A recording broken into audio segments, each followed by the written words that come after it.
बिस्मिल्लाहिर्रहमानिर्रहीम।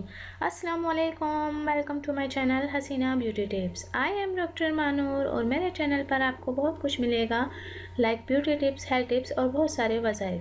मेरे चैनल को सब्सक्राइब करने का तरीका ये है कि आपको यूट्यूब पर आना होगा, यूट्यूब पर सर्च करना होगा हसीना ब्यूटी टिप्स। इस तरह से मेरा चैनल ओपन होगा और साइड में सब्सक्राइब का बटन दिया गया है, वहाँ आपको क्लिक करना होगा। जैसे ही आप उस पर क्लिक करेंगे तो यहाँ एक फोल्डर ओपन हो जाएगा और उस पर आपको ओके करना होगा। ओके पर क्लिक करेंगे तो यहाँ बेल आइकन्स बना हुआ आएगा और बेल आइकन्स पर क्लिक करेंगे तो एक और फोल्डर ओपन हो जाएगा और उस पर आपको ऑल लिखकर सेव करना होगा। इस तरह से मेरी हर वीडियो का नोटिफिकेशन आपको शुरू में ही मिल जाएगा और मेरी हर न्यू वीडियो आपको देखने को मिल जाएंगी। तो नाज़रीन, चलते हैं आज के टॉपिक की तरफ। आज का जो मेरा टॉपिक है वो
नाज़रीन, एंड तक मेरी वीडियो देखने का बहुत बहुत शुक्रिया। Thanks for watching my videos and please subscribe my channel and like and share my videos. Thank you.